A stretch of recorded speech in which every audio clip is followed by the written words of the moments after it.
Tonight, greetings, fellow travelers.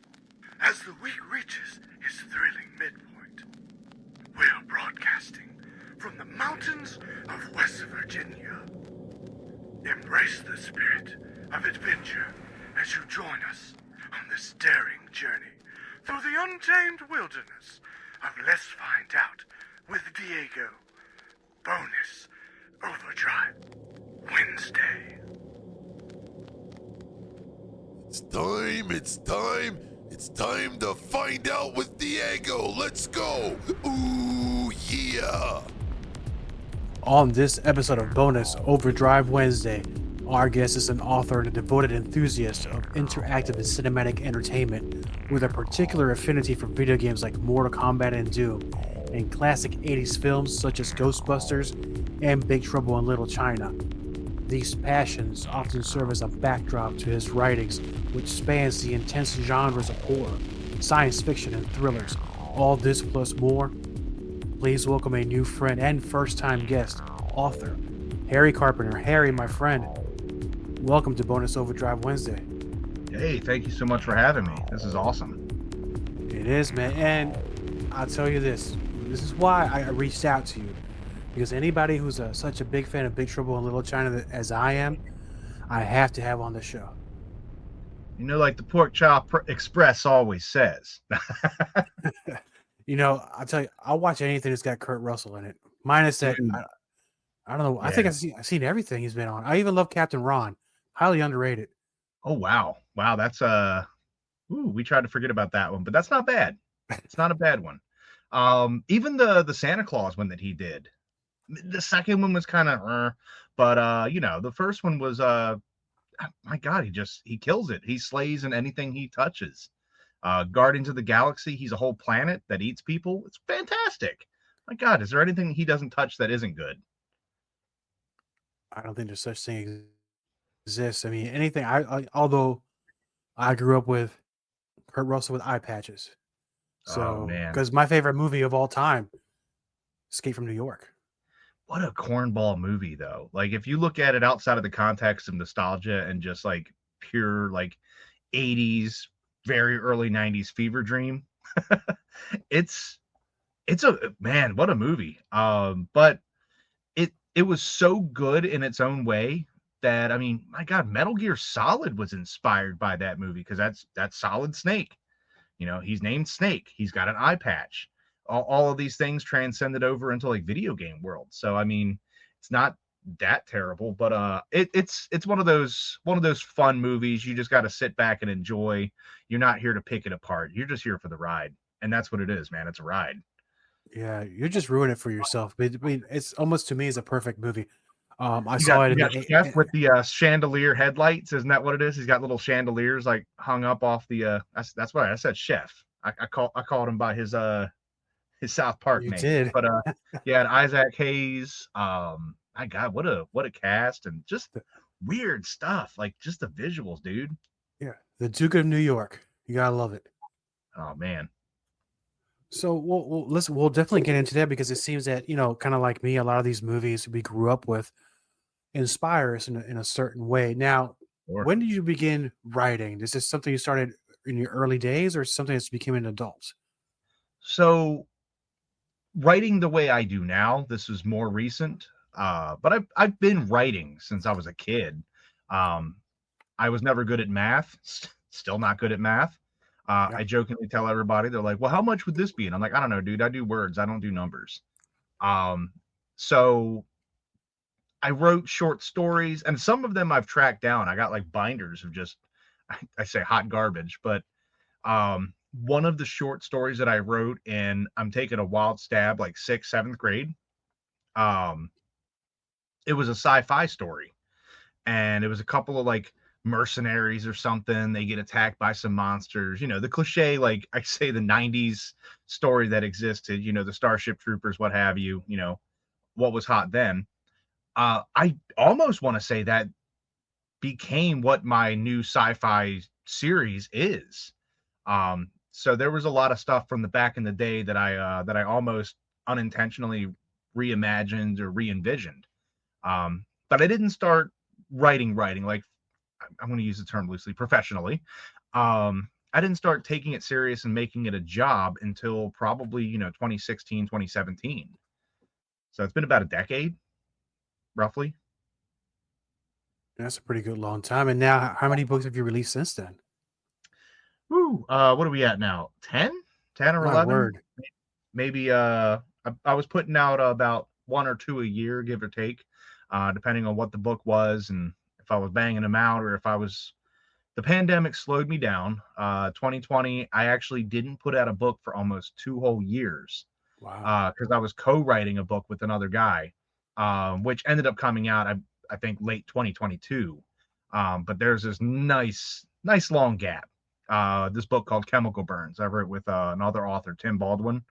It was fun, but we're working remotely. We're Google Docsing. We're Zooming. We're doing just about everything we can do. And that's a hard way to write because you can't bounce off of each other. You gotta schedule things up and really tiptoe around the situation.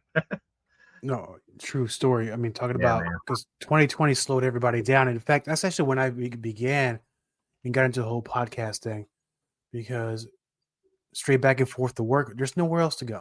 Everything was shut Yeah. down, right?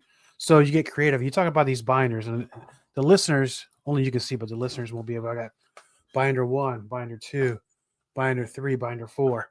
So I'm always writing some sort of ideas that pop in my head, and at work. I buy my own sticky pads, but I got sticky pads full of everything in case it hits me. I write it down.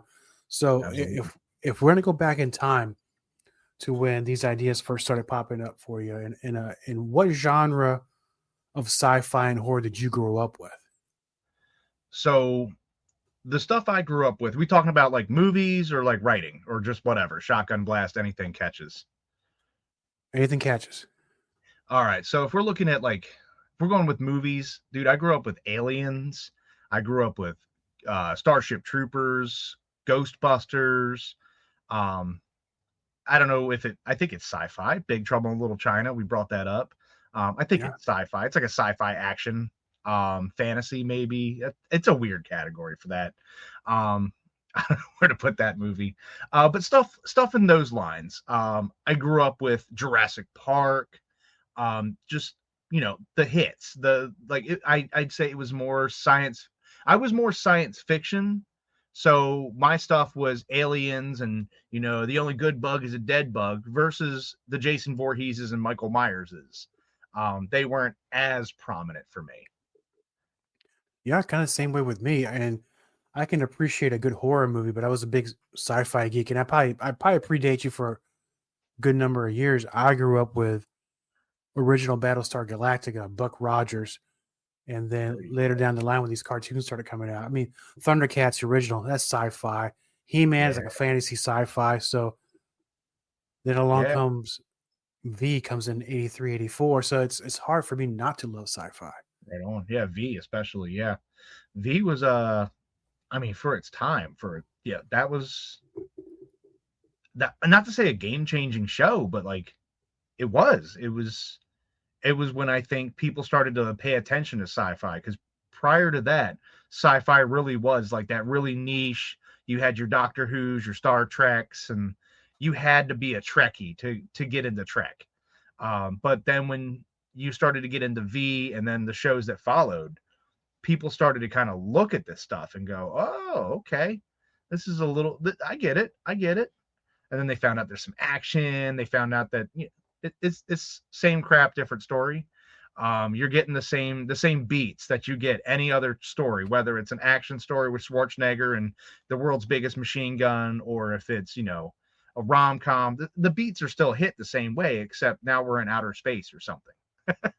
Yes, and I kind of using the word game changer. That might be true because NBC at that time it was kind of squeaky clean kind of network. Yeah, and V was kind of violent for its time, and then the whole scenes where the skins are being ripped off and you see the reptiles underneath, and you start seeing that one scene where, oh gosh, where a bum on somewhere near a dumpster, one of the aliens was hunting down some dinner, turned out to be a rat, and you kind of see Now, no CGI back then. It might have been like a Yeah. claymation thing, but the jaw just opened. It swallows the whole rat whole. You seen that Yeah. on TV? I was like, wow. And that's on TV, man. Like and Yeah. now we got, I mean, stuff that you see on TV now. These kids are like, oh, that's whack, man. You're like, you weren't there though. Like That's you right. had to be there when it hit the scene. Like the stuff that you see now, like my God, we had South Park and Family Guy and all this stuff, and then all these, Walking Deads and Game of Thrones on TV. It desensitized you. You had to be there in the beginning when you were just, it captured you. It held you because you're like, what am I watching? Now you mentioned V, but I think so in terms of like movies for its time that really went way too far. Fire in the Sky is probably, if we're talking about like weird otherworldly things, Fire in the Sky was probably the one that I think I watched twice, and that was as a courtesy watch the second time because you only need to watch that movie once. Uh, Yeah. it's good. It's a high quality anal probe movie. That's I don't know how else to describe it, but it's one of those movies where you watch it and you're like, dude, like this isn't a B movie. This isn't something that somebody made in their garage on a $40 budget. This is some next level. We had money allegedly based on a true story type of situation. So yeah, like I think the 70s and 80s were the turning point for some of this programming. We went from, Archie Bunker to some, aliens and lizards eating rats and whatnot. Yeah. And it's a natural progression, I think, because kind of like look, hard rock became heavy metal, which dominated Yeah, the 80s. It kind of just matched the attitude of that era. And then you yeah, jump yeah, into the 90s, which, metal kind of went away. Grunge came in. Death metal also started reaching the heights. The moods change. The movies change. Sci-fi change. yeah. Video games change. And, I know that, was it Mortal Kombat? Was that early 90s? I believe, Dude, right? that was depending on like which release of the first Mortal Kombat, but I think it really hit like 92. Um, and then you had the consoles all hitting. Like it came out in the right time because it was such a low bit rate game that it could jump over to it wouldn't have survived on Atari, which would have been the predecessor. It wouldn't have survived on the NES, which was just a notch above Atari. But you had the Super Nintendo and the Sega Genesis just hit the scene, and we're doing some crazy stuff. So you could get what I think made that game a lot of fun was it was live motion capture. And I got to meet Carlos and the rest of the actors that portrayed the characters in the original Mortal Kombat video game. And Master Pacina and the rest of those guys are just, it was next level. The many hats that they had to wear. They were the sound guys, the art guys. I mean, you're looking at, today, we're like, oh, wow, a small studio. They have 28 people. And that's a small studio today. Back in the day, it was like 4 guys in a garage. I think that was Atari, right? It was like just like 2 guys, Right. maybe 1 guy. I don't know. But yeah, just times have changed. But yeah, Mortal Kombat, man, that came out, I think, in the right time because even after the movies hit, because I think we were already hitting like Mortal Kombat 2, pushing Mortal Kombat 3, the game, by the time the films came out. But we were in that era of the Jean-Claude Van Damme, the Steven Seagals, were just Yeah. punching people a lot phase of filmmaking. Mortal Kombat's perfect for that. Yes. And then, well, speaking of Jean-Claude, he was in Street Fighter, wasn't he? Yeah, he was. The only good thing about that movie is Raul Julia, because he gave it the Michael Caine and Muppets level of effort. It was a top tier project, and he gave it 110%. Everybody else, it's a very confusing. It's a action movie that you could watch and be entertained, but don't watch it because you are a Street Fighter fan. It has nothing to do with Street Fighter other than names. You're absolutely right. I watched it. Like comparing to what you said earlier with Fire in the Sky, you only really need to watch it once. If you Yeah. want to watch it a second time, that's your own fault. Oh Because yeah. I tried, and I love Jean Claude. I watch anything, just like Kurt Russell. I'll watch whatever he's in. Yeah. I didn't get it. It's like, what's going on How here? how do you go from like fighting in the Kumite Mm. to whatever the hell was going on in Street Fighter? I can't even give you a coherent plot because there were three of them happening and not one of them was fulfilled. But they ended it with a bunch of explosions, a freeze frame, high five or what have you, where they all did their signature victory poses. I rewatched it not long ago, so it's fresh, and I'm like, God, why did I do that? I'm gonna have to do it, man. And I don't blame Jean Claude. He's probably giving his I scripts. It do. looks good. No, I blame Yeah, him because he was so coked out of his mind that he allegedly, right? I don't think this was allegedly. I think he was definitely. Um, but yeah, he turned down. So my favorite thing is Johnny Cage from Mortal Kombat was originally based on Jean-Claude's Bloodsport character. They asked him to play Johnny Cage, and he told him no. I'll tell you where to stick it, and took off. Mortal Kombat to me it's almost a perfect video game adaptation because it doesn't try to be anything it's not. We're not here to give you this deep rooted emotional story. We're here to say, hey, anyway, here's these human people from Earthrealm. They're going to go fight, and then they fight. Roll credits. It doesn't do anything else. There's very minimal love story. We got to have a little bit of subplot to keep things interesting, but overall, it's just their motivations from the video game. He said no to that, and then 2 years later, jumps over and plays what? He played Guile, I think it was, the American soldier, the red-blooded American from Kansas, I think, Guile, with the thickest accent I have ever heard. Maybe from Louisiana. Oh boy, if he had to put on a Southern accent, like do what everybody else does, like in The Walking Dead, just whisper out a Southern accent, just make it work. I mean, I've been living in the mountains of West Virginia for quite a while now. I'm developing the twang, man.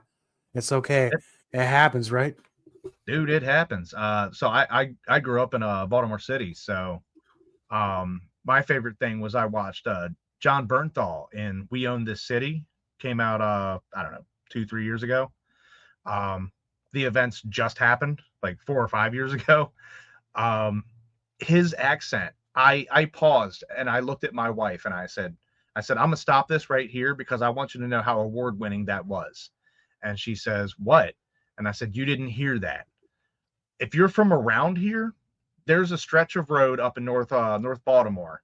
I'm going to say it the appropriate outsider way. It's Bel Air Road. And if you're from around here, you're like, yeah. I'm gonna go ahead and take the car about 20 minutes and ride down Blair Road. It's Blair, like Blair Witch, Blair Road. It's one word and half the letters are still missing. So he said it. He said, yeah, we're up there at Blair Road. And I was like, he said Blair Road.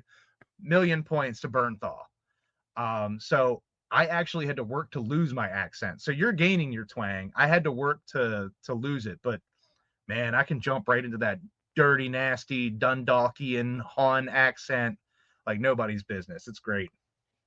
Oh, listen, when I first came to this country, I didn't know a lick of English, right? Yeah. And I worked very hard to try to lose my Spanish accent, right? Yeah. I did pretty good. And after a while, it's like, you know what? It's too much work. Whatever happens. But now here we go with the mountain talk. But anyway, it's a conversation for another day. So we're gonna get definitely now to your writing because you incorporate a lot of elements in your story writing from your own experiences, right? Yeah. Especially with the sci-fi series that I mentioned, Fubar. What I do with Fubar and all the movies that we've been talking about, that my passion lies with them because there's so many nods and references to them. Some of them are a little bit more subtle than others. But I spent some time over in Iraq. I did some time in the Army. And I wanted to kind of write about an experience where I didn't want to write the soldier experience where it's, the Tom Clancy story, a couple of soldiers, Black Hawk Down type, true to life. I said, what if I just added monsters? And now we're fighting all these like sci-fi abominations from more or less my favorite movies and TV shows and video games. They're very similar to some of these creatures that, if you know me, you're like, wait a minute, wait, is that feels like something? And it's like, it kind of is something. Yeah, it was inspired by, such and such game, such and such movie. So it's a couple of soldiers in Iraq. They're just doing their day-to-day deployment. Monsters show up, wreck house, and decimate just about everybody that knows what they're doing. So our main cast of characters are the slackers, the guys that, kind of skirt by with their rifle accuracy, with their physical fitness, and now they have to be the main cast and be the, the super rah Tom Clancy hero that you're wanting to have. But they encounter all these different monsters, and one of my favorites is in book 2. And one of the things that the characters do is, as they encounter the monsters, they name them. So if you see it and kill it, you get to call it. So they come out with all different kind of creature names. Like some of them are Hellbug, and that's a pretty over the top name. Then you got other ones that are the big and nasty, because it's just a giant nasty critter. One of the ones that one of the characters, Tobias, encounters, it spits acid. So he takes it out and he says, "That one's a Ridley." And somebody said, "Ridley, what? Why are we calling? No, we're not. No, nobody signed off on this." And he's like, "Why would it be a Ridley?" And he says, "Well, dude, I'm not going to say I'm surrounded by Scots, because nobody's coming." So it's a nice nod to Ridley Scott, who did Alien, because of the acid blood with this spitting acid. It's one of those like really roundabout ways to get there, but if you know the references, you're like, okay, Ridley Scott, spitting acid, I got you. So it's xenomorph like, and they kind of get into that. So I kind of do that with Fubar, and there's a lot of the different nods to my sci-fi favorites, like you mentioned in the beginning, like Doom and Starship Troopers, Alien. All of these things are just heavily inspirational to the story. A lot of good little Easter eggs in there for everybody to say, I get what you're saying there. Yeah. And they make references to some of the properties. They're, I think one of them says the only good bug is a dead bug. And somebody says, "Calm down there, Rico."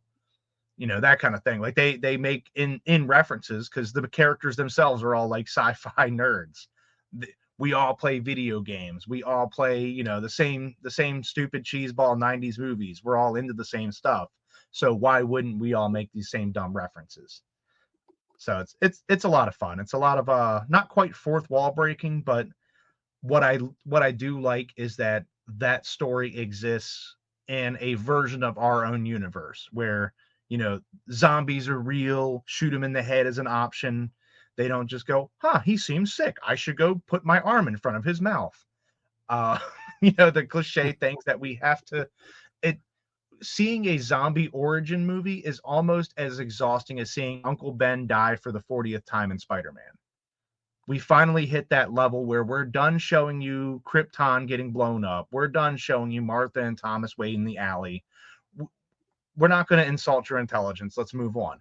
So that's the world that I wanted to exist in, where we don't have to establish what is a zombie. Like, we're already like, dude, I saw movies like this. Let's go for the head. That's kind of the world that I'm building. It's kind of tongue in cheek. It's fun. You're laughing. It's intense. People die. There's explosions. I just like writing super fun, action-packed, seat of your pants books. And with all these references that you make now, when you start actually meeting the readers and you do the meet and greets and all that at the conventions, are they kind of digging what you're doing? Yeah. So it's fun because there's some references, because I do it in a lot of my books. I like to shout out in some way or another, things that I really love. TV shows, movies, video games, music. Trying to pull that all together. And I've had people come up and just go, "Dude, what you did with this, was this supposed to be this?" And one of the guys was asking me if he said something about one of my creatures, and he's like, "Was that kind of inspired by Starship Troopers?" And I was like, if it wasn't, I'd be shocked, because if you pulled it out if I'm going to tell you, you're going to pull out this reference right now, you know it's what you're calling out, because there's no. I'm not sugarcoating and I'm not tiptoeing around it. It is what it is. Like, if you think it's Starship Troopers, yeah, it probably was. Let's be honest. If you thought it was Doom, it's probably Doom. But that's been my favorite thing, is to talk to people and they love that, but it also feels like its own universe and own world. And I think my biggest level of feedback was characters that I kill off. People get really, really upset about it. Like a Game of Thrones level upset. Like, I just killed Sean Bean in the first season level upset. Sorry, spoiler. It's been out for like 20 years. and Bruce Willis was dead the whole time. So there we go. Oh crap! Oh, geez. Man, you got me on that. But you know what? There's no greater compliment I would say for an author to somebody having these types of emotions and giving you their experience, not only reading your book, but that feedback. Oh my goodness, that's going to be pretty awesome. Yeah. So what I like is, okay, you can come up to me and say, dude, I read your book and it was fantastic. Okay. You know, like, that's good. I'm cool with that. But when you come at me and you say, hey, why did you kill off Mr. Smith? I loved him. That's what I want to hear. I want to hear some, you know, a little bit of fire. I want to hear some passion about something that I created in this fictional universe. And I have no character named Mr. Smith, but you're that upset what I took from you, because that character development was written well enough that it grabbed you. It pulled you right in, and you needed to go for that ride. And I think that's what I'm hoping with my next book. I went even further than just a couple of my army buddies getting fictionalized. What if I unfictionalized and just exaggerated? And I'm a huge fan of This Is the End. Have you seen that movie? Not yet. It happened a while ago. It was God, I'm trying to think of like everybody that's in there, but it's like Seth Rogen and Had the British fella in it, right? No, it was Seth Rogen and the rest of his little posse. Michael Cera was in it at some point. It's all of those, like, the stoner movie actors, and the rapture happens and everybody goes up to heaven except for all of them, because they're just awful, terrible people. And they have to survive in this like post-apocalyptic Earth that is now like inhabited by demons and stuff.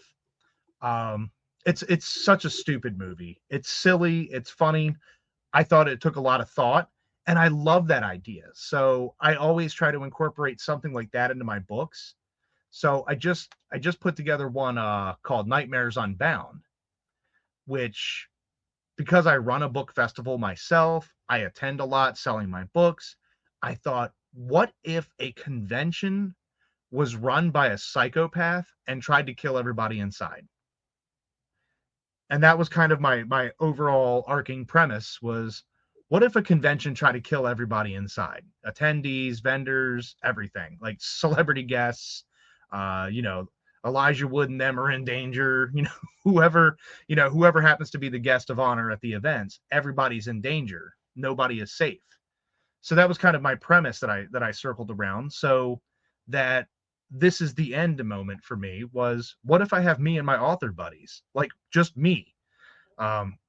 It's an over-exaggerated slightly version of a lot of us, because I don't know that most of us probably wouldn't react the way that we did in this book, but I'd like to think that we'd be somewhat heroic. But it was just such a fun book to write. And that's the other thing that helps too, is when it's fun to write, like you come at it with a whole different passion. You're ready to like pitch it to people. If there's a book that's just a chore and you're like, God, thank God I got that done.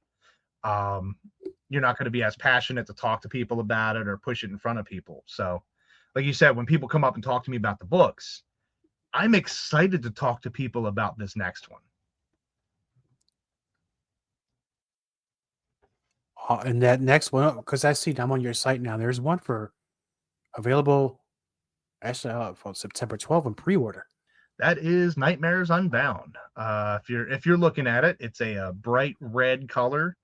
That red is it's a prominent theme in the book. Obviously, blood. That's the low hanging fruit.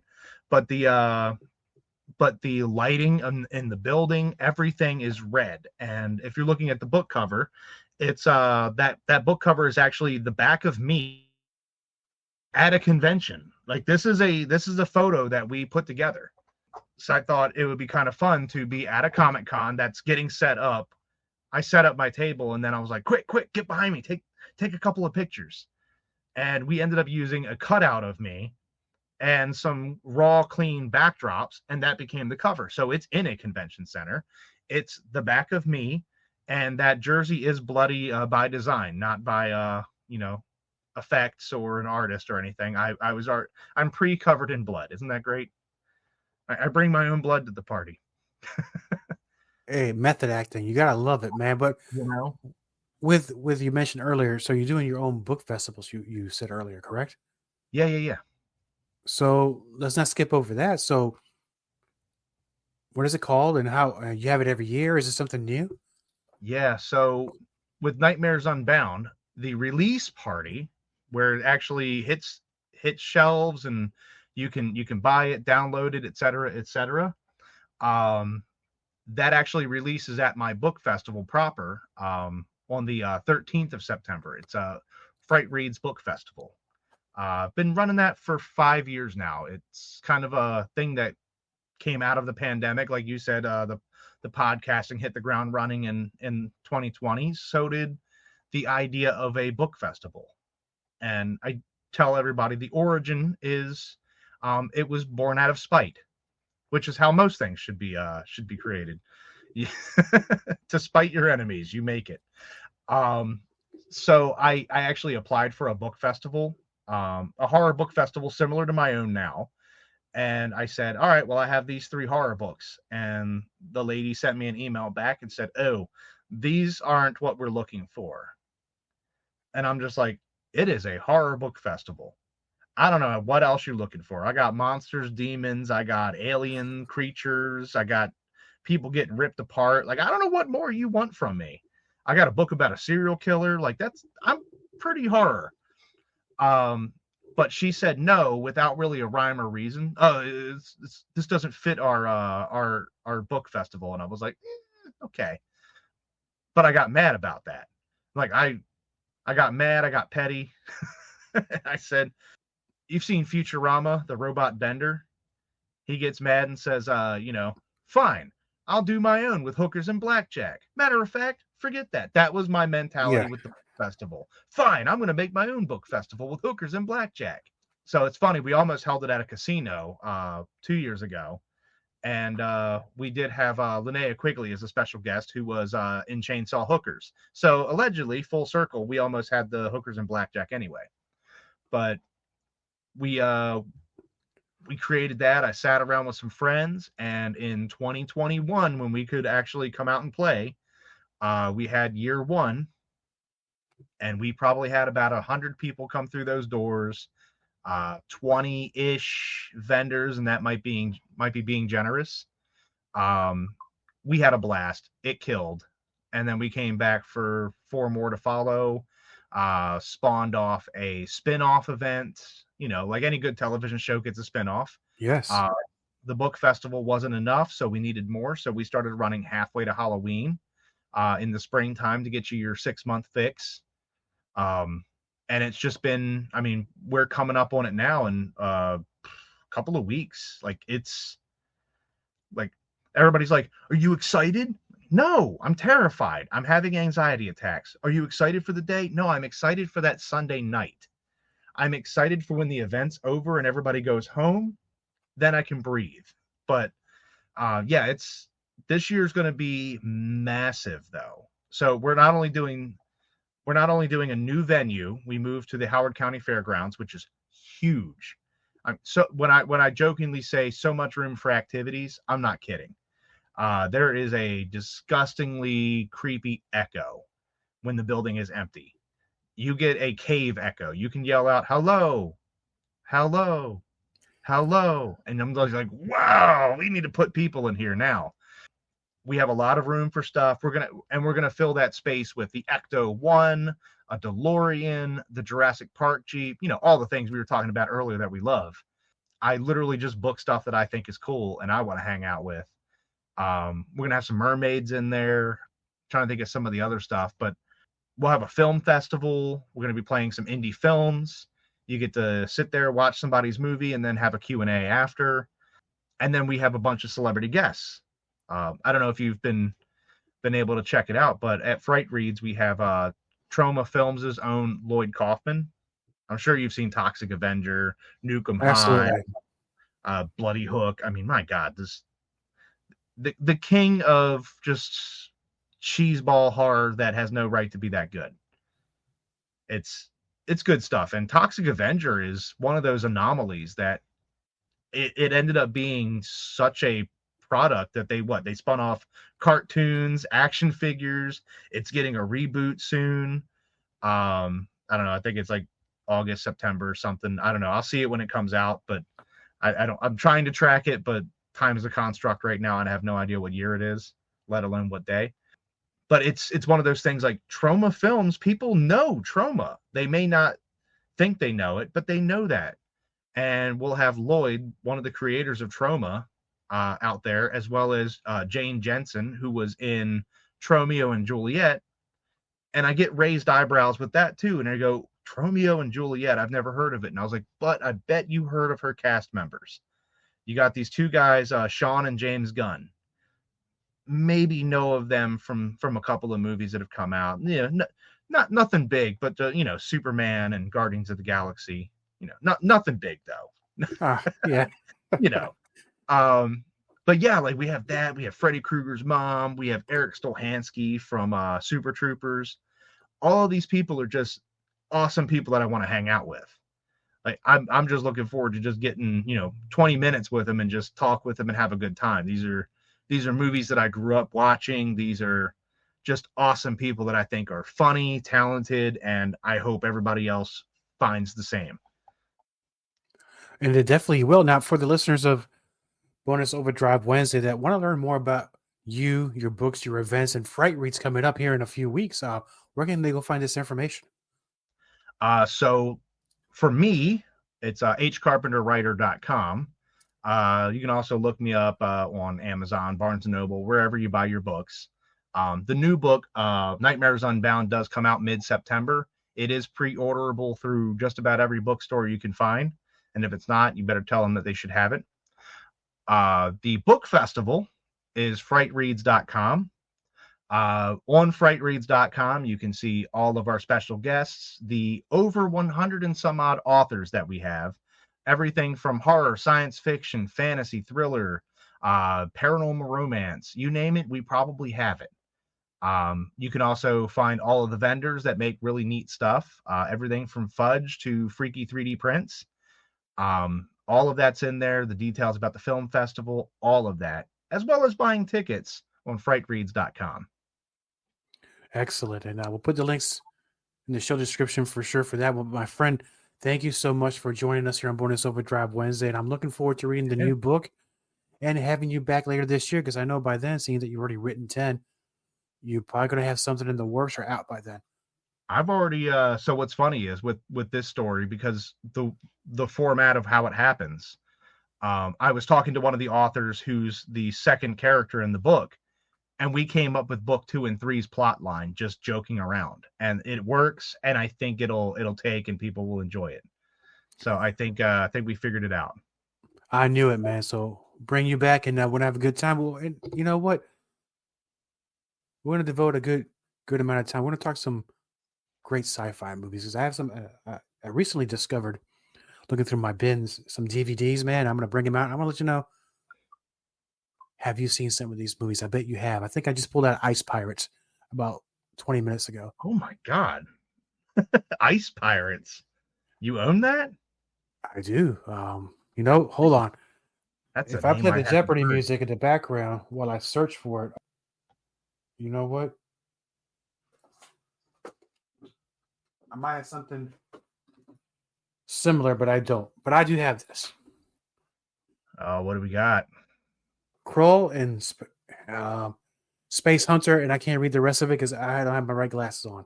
But Yeah. Krull. Krull was so it's funny because I had played the Atari game. I'm going to take you way back. I played the Atari game of that before I even knew that there was a movie. So I already knew about the little the blade and all that stuff that they're using in the creatures that you're encountering because of some, like, I don't know, 2-bit video game. One of the very few movie tie-ins that kind of sort of was playable. We don't talk about E.T., but you read my mind. It's in a landfill somewhere. Not anymore. Everybody pilfered that thing and put it on eBay for a lot of money. But I learned about Krull, the video game, before I found out there was a movie, and I watched the movie, and middle of the movie, it clicked. It's a fun movie, and I haven't seen that in probably 20 years or more. But it's one of those ones that's up there with, like, Beastmaster and all those, not to say all those cheeseball sci-fi, but they had a good run of just these, like, over-the-top, action-packed, romance-laden action stories that were in a fantastical universe. Like that, or Big Trouble in Little China, which isn't in such a fantastical universe, but has all the same elements. Like, that stuff was hot in the 80s. Loved it. And it still works. And then you mentioned Beastmaster. And I'm going to leave you off with this because that was probably one of the first ones I watched when I was a little guy. But Mark Singer, man, knocked it out the park. Man. And, I even watched Beastmaster 2 through the portal of time. It's not that bad. Yeah, it's been a while since I've circled back to it. I'm going back through right now. I'm not going back as far, but I decided I wanted to watch Austin Powers. So, it's a movie that mostly holds up. It has some words that we have phased out of society, but overall, as a movie, I was still laughing at the gags. The jokes were great. I got to go back to the 80s again and watch some of those, but I've been on a 90s kick right now, just trying to watch, Mortal Kombat, Street Fighter, Austin Powers. The other one was, what was it? God, I'm drawing a blank here. It was, I could see the name, Event Horizon. I was like, it's bouncing around. I could see the name. Event Horizon. I don't know if that's one that you've ever encountered, but it's the guy that did the Resident Evil movies and Mortal Kombat. I saw that movie. It's a very interesting pace, but it works. The problem with that movie was the studio was too involved with it, and they cut a lot of things out because they said nobody wanted to see this. Fun fact: we all wanted to see it.